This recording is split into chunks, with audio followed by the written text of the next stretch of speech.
ada dana, kita harus cari donatur. Nah, ini Yayasan Pendidikan dan Nazir membutuhkan dana besar untuk menjalankan program kemaslahatan umat. Nah, bagaimana hari ini kalau diajak berwakaf 1 miliar untuk bisa bangun masjid, rumah sakit, pesantren, sekolah, dan juga untuk kegiatan wakaf produktif. Nah ini, karena ya belum apa, belum terbayang, belum tahu caranya, belum kepikiran, belum penting, belum sanggup, semua ada alasan. Sementara kan selama hidup ini berapa nikmat harta dan penghasilan yang kita sudah dapatkan untuk hidup di dunia, tapi melupakan untuk akhirat. Nah, kita punya di sini namanya Quantum Wakaf Community, bersama beramal jariah meraih jannah insya Allah. Misi mulia kita ini yang pertama, membantu setiap keluarga memiliki amal jariah wakaf dengan cara mudah, ringan, terencana, optimal, dan amanah. Kemudian wakaf untuk pendidikan, ini contohnya. Untuk mahfirah umat, mungkin tahu kali yang Ustaz Tata yang di Caringin Bogor, ini 500 juta ikrar wakafnya. Nah kemudian ini juga 400 juta, ini 1 miliar, ini 1 miliar, video-videonya ada. Kenapa setiap orang bahkan setiap keluarga penting mempunyai amal jariah berupa wakaf? Karena ini poinnya. Ini yang nggak pernah dibahas, jarang. Perjalanan panjang ini nggak pernah dibahas. Jangankan mau pergi umroh, pulang kampung, orang dari luar kota aja ke Jakarta mikir kan, aduh jauh banget pergi ke Jakarta, orang Depok, orang Bekasi, orang Tangerang, benar nggak? Nah, Ustadz tadi butuh effort kan di sini tadi kan, mikirin ini, mikirin itu kan, minimal kita punya imani, ada uang cash, benar nggak? Nah, sementara perjalanan panjang ini yang harus dibikin orang setakut-takutnya Ustadz. Punya bekal nggak gitu loh? Kebayang nggak sih kita mau pergi pulang kampung aja, itu nggak cukup bekal, kira-kira nyampe nggak? Uangnya nggak cukup gitu, nggak tahu mau makan di mana, mau naik apa gitu kan, misalnya kayak gitu kan. Nah, ini perjalanan panjang nih, analoginya kan seperti itu. Kenapa nggak 5 juta aja biaya umroh? Karena kan harus dihitung semua perbekalan kan, dari dia berangkat, sebelum berangkat, persiapan di sini sampai dia pulang kan itu kan.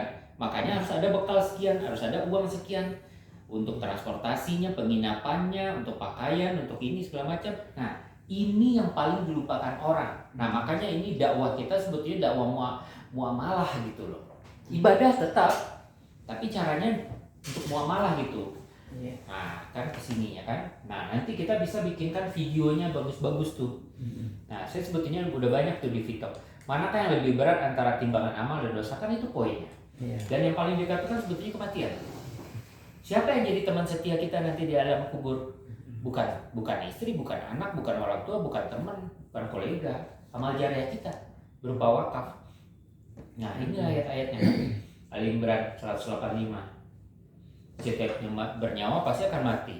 Dan yang paling dekat itu kan kematian. Tapi kita alalai. Kan seperti itu. Tiba-tiba kemarin orang tuh sehat aja. Yang sekarang tuh kejadian banyak meninggal di mobil kan? Ya kan?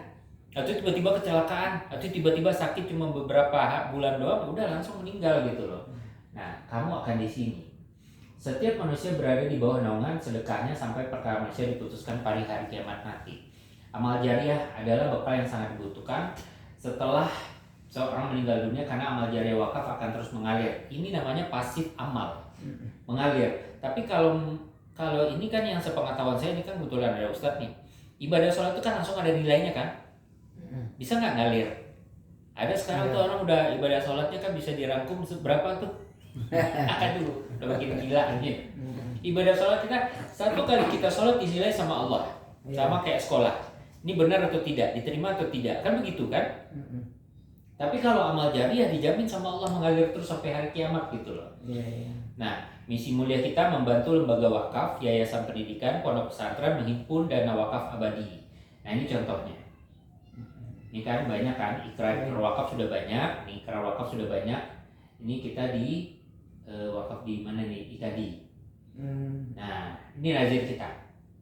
Nazir kita dompet duafa, wakaf al-azhar, iwakaf, rumah wakaf, wakaf ikadi, yakesma banyak. Nanti kita bisa kerjasama. Saya lagi mereferensikan dengan wakaf ikadi. Kenapa?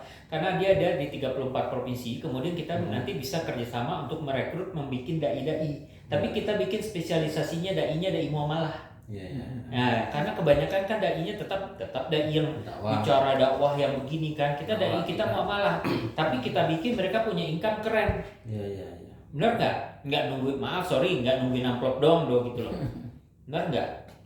Jadi dai muamalah, jadi dai entrepreneur itu sebetulnya itu yang mau kita ciptakan. Kita bisa bikin rekrutmen matching, karena kan poinnya kita umroh dan wakaf ini kan kita bisnis sebetulnya kan, muamalah kan. Walaupun yang kita kerjakan adalah ibadah yang memang diperintahkan Allah gitu loh. Tapi kan umroh sebenarnya kan sunnah kan bagi yang mampu kan. Seperti itu.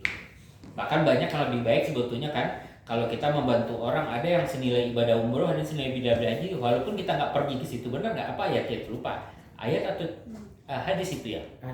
Hadis ya. Nah, oke.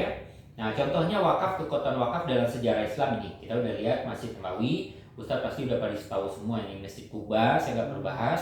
Kebun kurma, ini yang akan diceritain.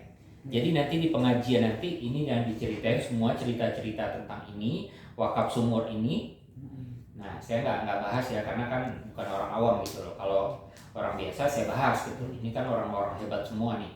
Wakaf Raja Abdul Aziz, kisah Sebuga kan berhubungan banget kan dengan orang Aceh yang pergi haji kan, dapat tuh 4 juta per jamaah. Nah, itu haji bugat. Kita aja pergi umroh nanti lihat nilainya lebih tinggi daripada itu loh. Nah, saya udah siapin wakaf Jami di Kairo, Mesir, wakaf Universitas Al-Azhar itu kan paling menyebar itu. Karena om saya aja juga dapat beasiswa ke situ kan. Nah, menyebar ke seluruh dunia itu masalah perwakafan, wakaf rumah sakit. Nah, kemudian kita membantu setiap partner wakaf meraih kehidupan berkah, berlimpah, berdampak, dan sustainable. Jadi ini penghasilan di sini bisa diwariskan. Gitu. Jadi kita sebetulnya adalah wakafpreneur, bahasanya wakafpreneur. Jadi kalau dibikin dai itu dai-nya dai muamalah yang entrepreneur gitu loh. Nah, ini di situ kalau wakaf produktif beda. Wakaf produktif kita harus bikin project. Sebetulnya umroh itu dibikin dengan permodalan wakaf produktif bisa. Kuliner bisa, pertanian bisa, perikanan bisa. Apapun bidang usaha muamalah itu semua dengan wakaf produktif bisa. Nah, selama ini kan enggak merujuk ke sistem liberal dan kapitalis.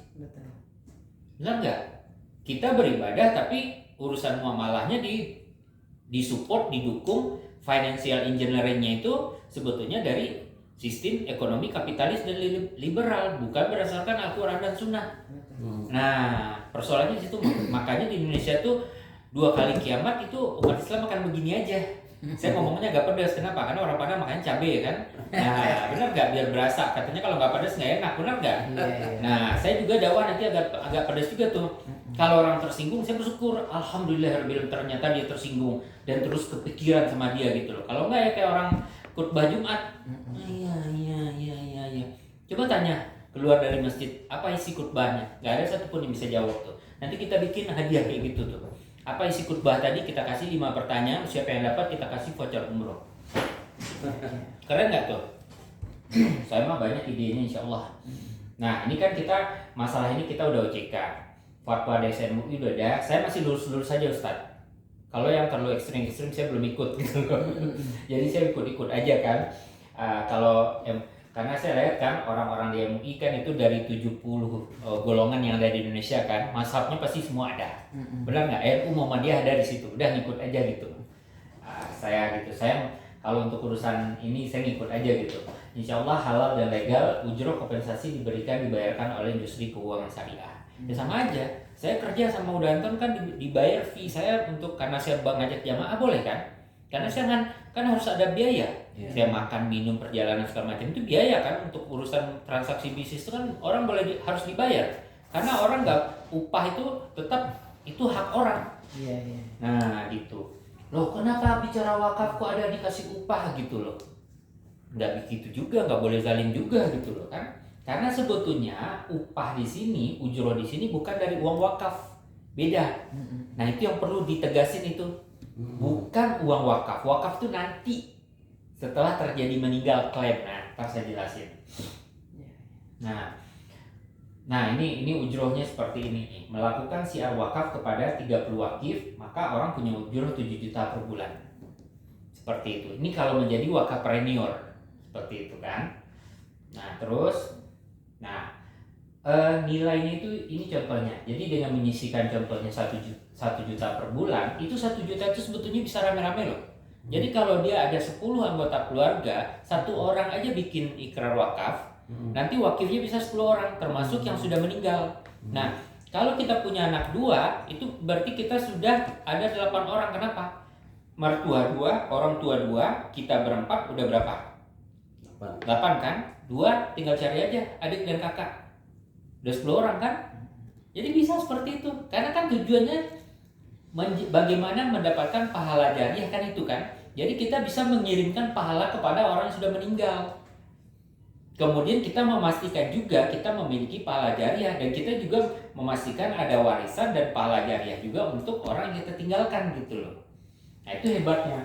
Nah nilainya ini dibagi 2, 45% sama 55%. Sehingga kan memang kita memiliki bekal abadi untuk hari akhirat perjalanan panjang, dan kita juga tidak boleh meninggalkan ahli waris kita dalam keadaan lemah. Kan intinya seperti itu. Larinya ke sana. Ini namanya cerdas finansial gitu loh. Dan itu sebetulnya udah dari zaman Rasul dulu seperti itu kan.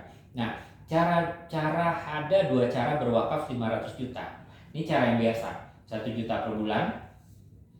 Bulan kedua 1 juta. Bulan ketiga 1 juta. Bulan keempat 1 juta. Berapa bulan butuhnya? 500 bulan. Kita ada umur nggak? Ada waktu nggak? 41 tahun lagi baru terkumpul 500 juta. Benar nggak? Nah, ini kan kejadiannya kan sama seperti pergi ke Mekah kan, mau umroh atau haji. Kalau kita mau pakai motor, mau pakai kendaraan sendiri, belum tentu nyampe kan, walaupun beberapa kan, tapi kan effortnya luar biasa gitu loh di tengah jalan apa yang terjadi. Tapi kalau kita tinggal beli tiket pesawat dengan cara berjamaah, kita nyarter kan ibaratnya nyarter pesawat rame-rame itu, udah tinggal duduk manis nyampe. Nah, ini caranya yang kedua. Bila tidak yakin bisa menabung 41 tahun, maka ada caranya program Alisha. Dengan berwakaf dengan cara cerdas, mudah, terencana, dan pasti. Kenapa bisa dibilang pasti? Cukup dengan 1 juta aja, atau mungkin paling kecil tadi 300.000, satu keluarga itu bisa melakukan ikrar wakaf. Janji wakaf kepada nazir, maka tercipta langsung uangnya.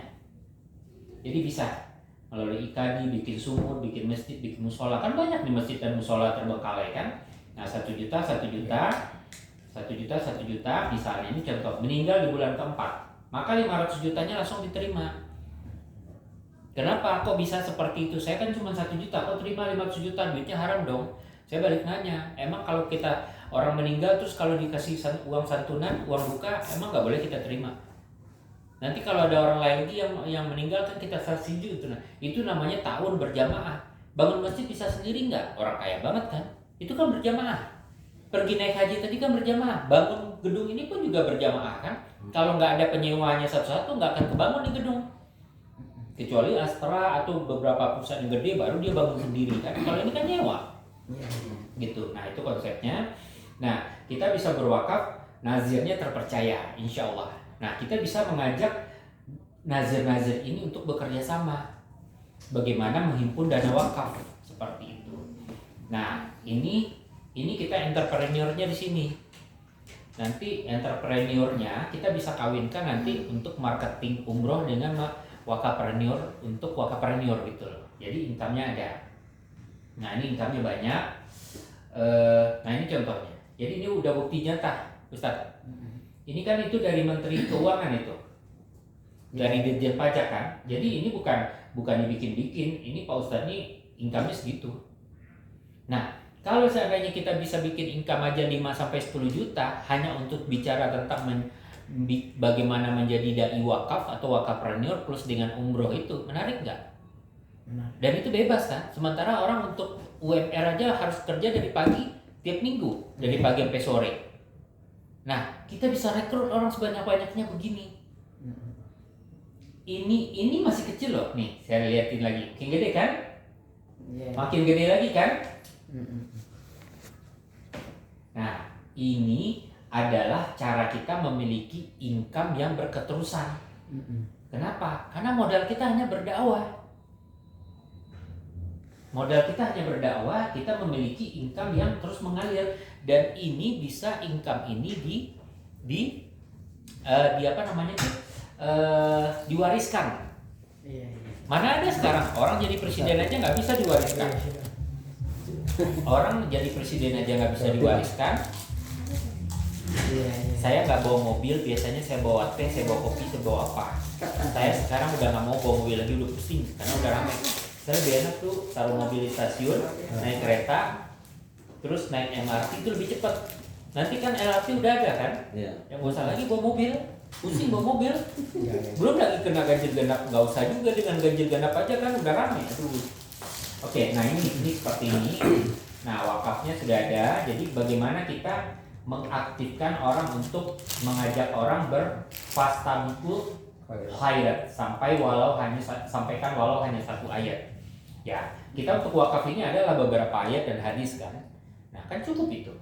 Nah, udah bisa orang menjadi wakif satu keluarga untuk mendapatkan wakaf uang. Nah, ini kan yang kita inginkan. Kita bisnis itu harus yang halal, berkah, syar'i, produknya bermanfaat untuk umat, income-nya juga besar dan bisa diwariskan, motivasi meraih pahala dan surga. Solusinya pakai wakaf gitu loh. Nah, insya Allah seperti ini. Nah, ini fatwanya tentang ujroh tadi. Jadi tentang produknya. Jadi wakaf ini memanfaatkan wakaf manfaat asuransi dari investasi. Karena kan undang-undang wakaf tahun 2000 nomor 41 tahun 2004 itu kan diterjemahkan ke pasar modalnya sukuk, obligasi, saham kan. Kalau untuk perbankan itu ke LKSPWU. Kalau untuk IKNB, institusi non keuangan bank, salah satunya ke asuransi ini itu ada lahir produk wakaf dan ini baru jalan 3 tahun. Baru produk wakaf nih. Nah, fatwanya ini nomor 106 tahun 2016. Jadi baru keluar fatwanya tahun 2016. Nah, sebetulnya kan masalah wakaf ini kan sudah dari zaman Rasulullah sama sahabat. Nah, karena kan kita pakai ekonominya kan bukan ekonomi Islam. Itu. Nah, ini kan ininya. Nanti tinggal searching. Nah, kebetulan kita partner kita kan harus punya partner yang ini. Jangan pakai Bumi Putra sama Jiwasraya, nggak jelas kan? Pengelola dana haji aja juga pemerintah aja nggak bisa dipercaya. Tapi kalau Allianz tuh luar biasa karena Allianz ini produk dari luar. Allianz kan dari Jerman, perusahaan asuransi terbesar loh. Boeing itu sama Airbus itu sama Allianz itu. Allianz itu punya 7 arena bola. Perusahaan besar dunia itu ke Allianz semuanya itu. Gila itu Allianz itu gede itu perusahaannya. Ini semuanya. Klaim Covid aja 881,4 miliar tuh keluar. Kayak Covid. Nah, ini penghargaannya udah banyak kan reputasinya. Ini secara nasional aja, kalau internasional mau udah ngerikan. Kenapa? Dia udah 100 tahun. Ketahanannya sudah sangat teruji. Kenapa? Sudah mengalami perang dunia pertama, kedua, krisis ekonomi berkali-kali tetap survive. Lihat aja di Forbes. Nah, nazir kita kan terpercaya. Karena memang nazir itu banyak ratusan ya. Ribuan mungkin, nggak tahu jumlahnya persisnya berapa. Ada nazir yayasan, ada nazir perorangan. Tapi kan nazir yang punya nama kan harus punya manajemen bagus. Nah, yang bikin carut marutnya masalah perwakafan Indonesia karena dulu itu nggak ada regulasi pengaturan mengenai nazir. Saya gini, kita dekat rumah, ya udah kelihatannya saya begini, saya punya tanah deh, keluarga saya nggak banyak, Pak Anton, Pak Ustadz, saya ikrarkan deh, ini tanah saya wakaf, saya wakafin. Nah, orang yang saya ikrarkan wakaf itu dia nggak punya manajemen, nggak punya pencatatan, tiba-tiba udah hilang juga, meninggal. Benar nggak? Kalaupun nggak meninggal, hilang ingatan, udah tua, tipus. Habis meninggal, Nah, minta lagi sama anaknya. Habis benar itu kejadian. Minta lagi. Iya. Tahu nggak? Harta wakaf itu sudah milik Allah. Iya. Betapa haramnya gitu. Sedangkan sesama harta manusia aja kita mengambil, itu udah haram. Apalagi ini udah milik Allah, kita ambil. Bayangkan itu bahayanya masalah perwakafan yang dulu-dulu itu. Dan kasihan sebetulnya wakif itu nggak ngalir pahalanya. Iya. Kenapa? Karena mangkrak. Emang barang mangkrak bisa dipakai, benar nggak? Motor mogok aja, mobil mogok aja nggak bisa dipakai, jangankan mangkrak gitu kan? Iya. Nah ini contohnya Pak Ustadz. Jadi kalau semua orang berwakaf 1 miliar, orang-orang yang punya uang, ini iurannya berdasarkan umur. Makin muda dia makin murah iurannya. Nih 1 juta. Iya. Nah jadi makin berumur makin Besar. makin besar kontribusinya. Kenapa? Risiko hidupnya makin besar. Nah, wakafnya sama. Makin cepat mati. Wakafnya sama. Nah, seperti itu, wakafnya sama, seperti itu. Nah, ini kalau ini kan sebetulnya kan dipakai aja sebetulnya anaknya juga bisa nih. Ini kalau 36.700 kalau dia ada 10 orang kan berarti cuma berapa? 3.000 satu hari kan? Masing-masing kalau 10 orang 3.000 satu hari. Berwakaf aja satu orang. Jadi satu rumah kita bisa bikin aja satu polisi karena wakaf. Nah, syukur-syukur setiap orang punya gitu. Nah, ini contohnya. Ini usianya kan? Iya. Oke. Nah, ini kalau wakafnya lebih kecil, 450 juta, 700.000. Maka paling bagus berwakaf tuh memang ya di usia lebih muda. Karena kan memang nggak jaminan sekarang. Iya. Jangan dikira loh orang tua itu cepat mati, sekarang anak muda cepat mati karena makanannya udah dari bayi udah diracun gitu loh. Tinggal ditakut-takutin aja, karena faktanya memang begitu. Dan COVID kemarin kan nggak kenal umur, Iya. benar nggak? Kecelakaan juga nggak kenal umur kan, sakit juga nggak kenal umur kan. Jangan terlubah. Nah, udah sampai di situ. Ada pertanyaan nggak sampai di sini?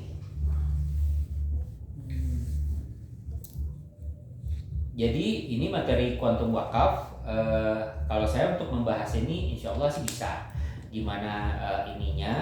Nanti tinggal sebetulnya kalau lebih banyak kenapa berwakaf itu menggunakan ayat-ayat tadi tuh, Al-Munafikun, ayat apa namanya itu kan di sini juga banyak nih. Ntar.